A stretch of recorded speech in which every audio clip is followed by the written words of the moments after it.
Olá, pessoal!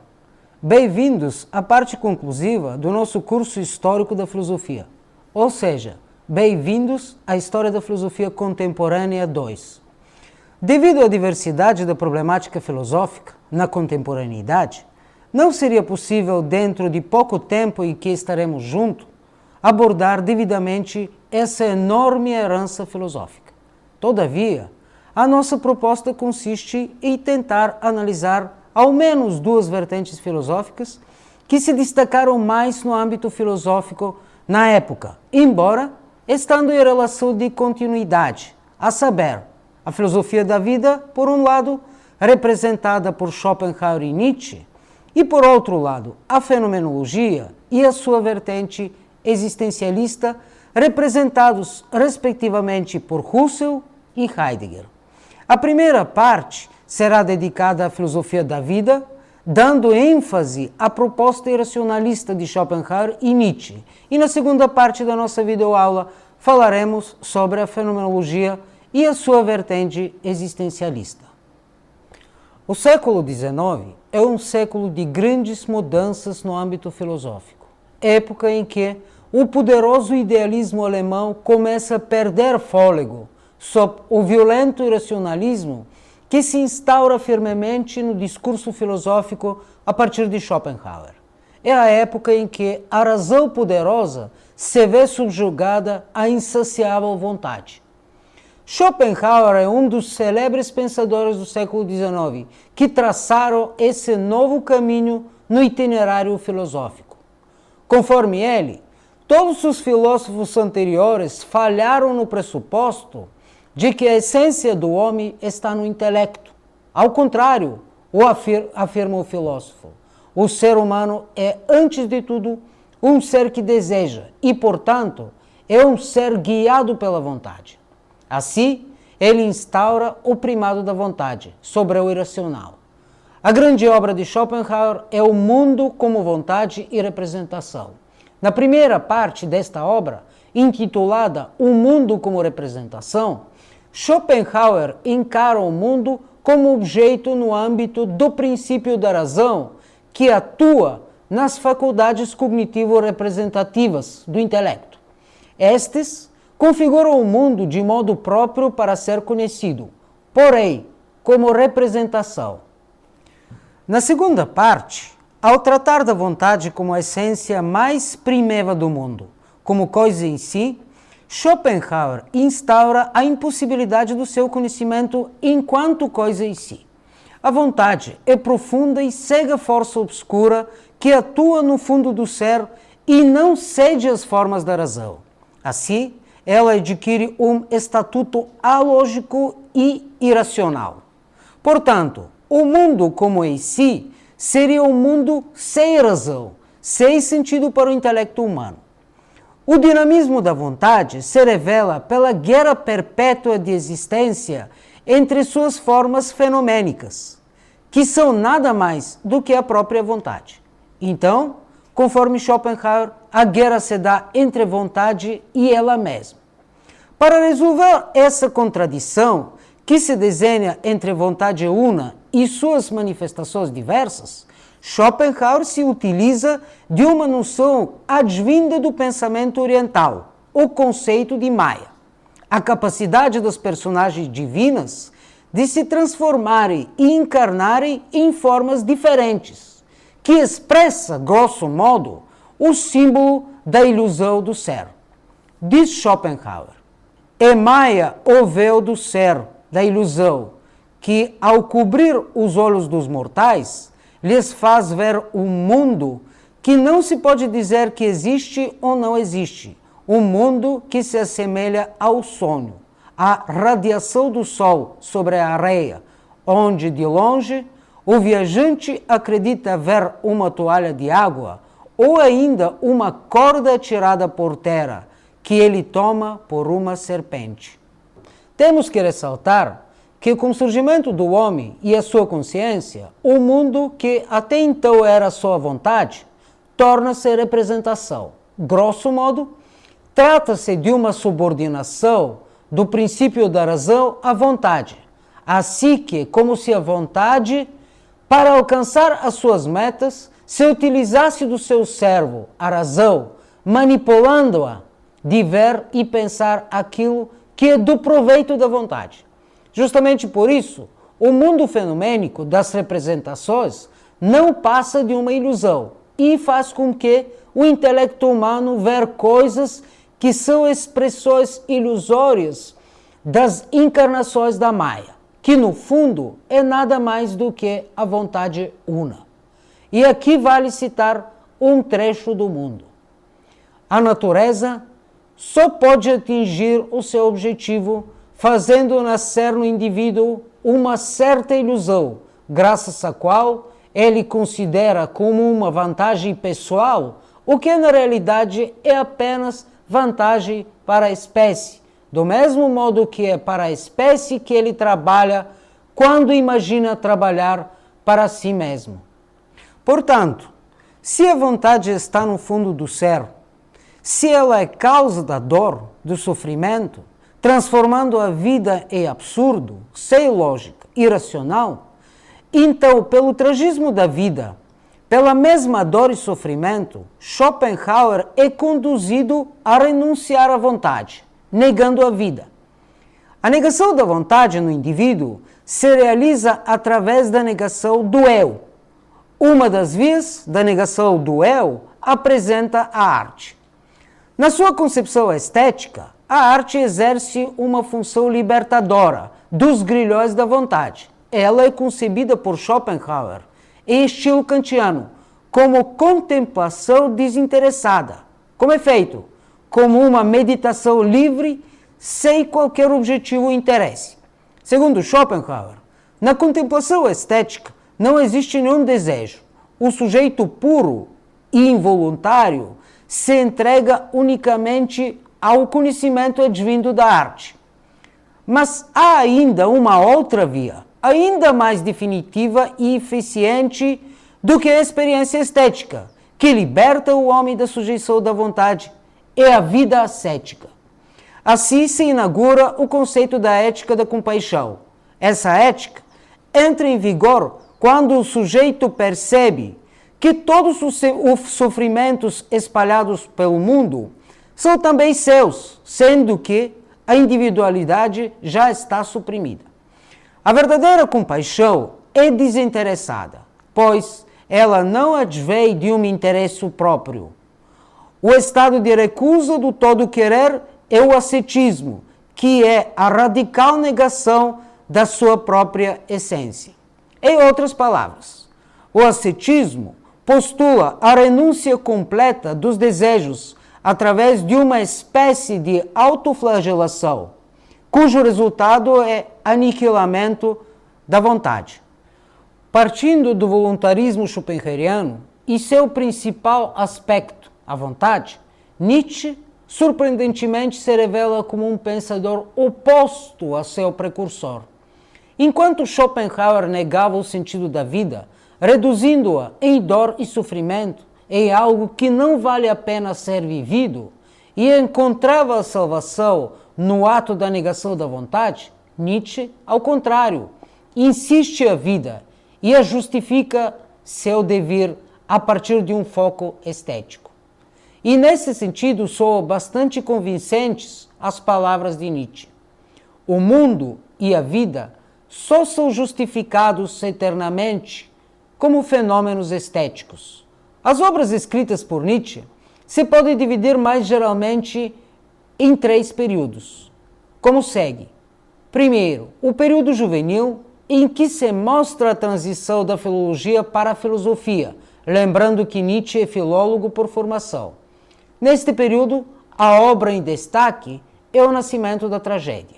No segundo período, o filósofo enfatiza a crítica contra a tradição em todas as suas manifestações. É o período, por assim dizer, de marteladas, que deve preparar o solo do seu projeto da filosofia, a partir do prisma estético, como contraponto a toda a consciência moral que subjaze à tradição. No terceiro período, a da modernidade, o filósofo enuncia seus principais conceitos, entre as quais atenção especial cabe ao eterno retorno, vontade do poder e à lei do homem. O primeiro período dos escritos nietzschianos revela um forte interesse a uma retomada ao modelo grego, suscitado sobretudo a partir dos seus estudos filológicos sobre a antiguidade. O primeiro livro de Nietzsche, O Nascimento da Tragédia, dedicado a Wagner, revela grosso modo o intuito do filósofo de construir uma visão global sobre o mundo grego. Justamente Wagner era o inspirador deste projeto. No que diz respeito à vontade una de Schopenhauer, temos que deixar bem claro que esta em Nietzsche assume traços diferentes. Ela se multiplica conforme a diversidade do mundo fenomênico, torna-se plural, transfigura-se em vontade de poder. Uma citação da Zaratustra não deixa dúvida a respeito, quando o autor diz que somente onde há vida há também vontade, mas não vontade de vida, e sim, assim vos ensino, vontade de poder. Portanto, se pudéssemos pensar que o ponto de partida dos dois pensadores parece idêntico, como é feito, que a vontade está no fundo do ser, que esta é responsável pela dor, pelo sofrimento, transformando a vida em absurdo, sem lógica, irracional, então devemos notar os alcances diferentes de cada um. Pelo tragismo da vida, pela mesma dor e sofrimento, Schopenhauer é conduzido a renunciar à vontade, negando a vida. Nietzsche, partindo dos mesmos pressupostos, encontra o sentido da existência justamente neste horizonte trágico, de querer e afirmar seu próprio destino.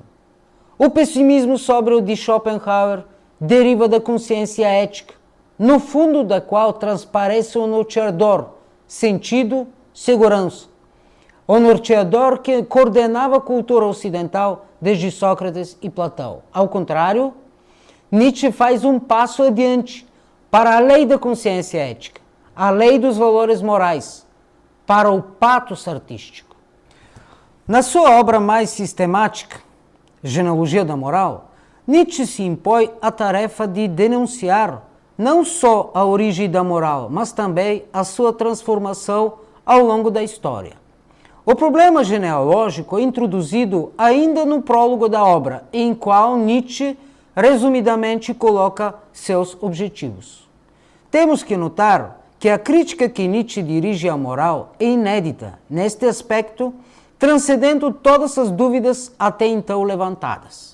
Nietzsche investiga sob que condições o homem inventou para si os juízes de valor bom e mau, e que valor têm eles. A investigação de Nietzsche no campo moral mostra que por trás de toda consciência moral se oculta uma poderosa vontade de conservação, que é ao mesmo tempo a vontade de verdade. E é essa verdade, segundo o filósofo, que dará suporte da fuga, da transitoriedade e todo o devir no qual a vida acontece. De acordo com isso, soam as palavras de próprio Nietzsche. Não almejamos a verdade apenas pela verdade, mas almejamos como um meio de escapar de transitoriedade, da toda ilusão. Neste estado de total negação da vida, Nietzsche aponta uma saída, uma maneira de superar o niilismo em todas as suas versões. Superação do niilismo consiste, de modo geral, em rompimento do eixo, sentido, segurança, eixo que certamente orienta a vida dos fracos, aqueles que souberam organizar sua vida devido à máxima, reduzir os riscos. O rompimento deste eixo indica, grosso modo, o processo de transvaloração de todos os valores, visto que todos os valores são determinados por tal eixo. Quer dizer, trata-se de substituir um princípio avaliador por outro, o do Criador. O eixo que argumentava, orientava e dava sentido ao sofrimento, por meio de esperança, que o sofredor alcançará o mundo verdadeiro, o paraíso, a salvação, desaba como este rompimento. Mas para Nietzsche, o sofrimento, a dor e o fracasso não são algo que deva ser evitado a qualquer preço, nem deva ser suportado com a esperança de salvação. Estes são ingredientes absolutamente indispensáveis para a vida e para a superação do homem. Toda vitória, toda sensação de prazer parte do pressuposto de que uma resistência foi superada. E essa superação Nietzsche reserva para o além do homem. Para descrevermos adequadamente o retrato do além do homem, devemos descartar quaisquer ideias evolucionistas que possam contaminar tal imagem. É no herói trágico da tragédia grega que Nietzsche inspira o além do homem, no próprio eterno prazer do devir, aquele prazer que ainda encerra em si mesmo o prazer de exterminar.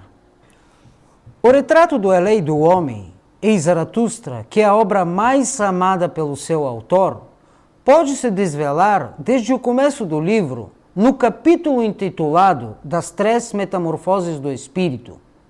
O camelo é a primeira manifestação do espírito carregador de tu deves. Em seguida ocorre a segunda transformação. O camelo transmuda em leão, o símbolo da luta contra o monstro do tu deves, luta pela qual descobriu o seu eu quero. Porém, na luta contra tu deves, o leão permanece geneticamente ligado como tu deves, na medida em que dele que se quer libertar. O fio condutor no estado de leão é a liberdade de. A liberdade para. O mais alto grau da liberdade anuncia a transformação do espírito de leão em criança. Diz Nietzsche em Zaratustra: inocência é a criança e esquecimento. Um recomeçar, um jogo, uma roda que gira por si, um primeiro movimento, um sagrado dizer sim. Eis aí o além do homem, o Senhor da liberdade para, sendo esta a condição indispensável para a criação. A essência mais profunda do homem, que estava oculta debaixo das camadas de tu deves, que suprimia o eu quero da arte, da criação e da vida. A mudança é uma mudança de dimensão. Não se pode pensar o além do homem numa dimensão moral, mas pode-se sim em dimensão artística. O principal traço do além do homem é a capacidade de criar sentidos infinitos e participar do jogo da criação com todos os seus efeitos. O liame dessa transformação é a vontade de poder. Temos que deixar bem claro que a vontade de poder é vontade de poder sobre si próprio, ao despertar a força criativa que habita no Criador. Pela criação se preserva o palco da vida. Apenas querer conservar significa sucumbir. Pela criação preserva-se a vida, pois criar é continuar, mediante a criação, as possibilidades das futuras configurações. Então, a vontade de poder não contempla a conservação, mas é o princípio da preservação da vida e não das suas concretas manifestações ou indivíduos particulares cuja conservação efetuada no conceito, estado, moral, religião, ideologia, resulta na verdadeira extinção. O mundo todo, com seus aspectos singulares, é o mundo dionisíaco, do eterno criar-se, do eterno destruir-se. É a partir daí que podemos pensar mais claramente a ideia do eterno retorno de Nietzsche, a partir do conceito de vontade de poder. Como é feito? O mesmo que retorna é exatamente essa vontade de poder, as duas pulsões artísticas da natureza ou simplesmente o ato de criar. Numa das suas anotações de 1870, Nietzsche escreve: a vontade precisa do artista, nele repete-se o processo originário. Devemos sublinhar aqui que a vontade precisa do artista, como meio da expressão da sua força criadora e seu dever eterno. É a lei da vida e da atividade produtiva. É a lei do jogo inocente, mediante o qual a lei do homem afirma seu amor fati no círculo chamado eterno retorno. O primeiro bloco de nossa videoaula termina aqui. Até já!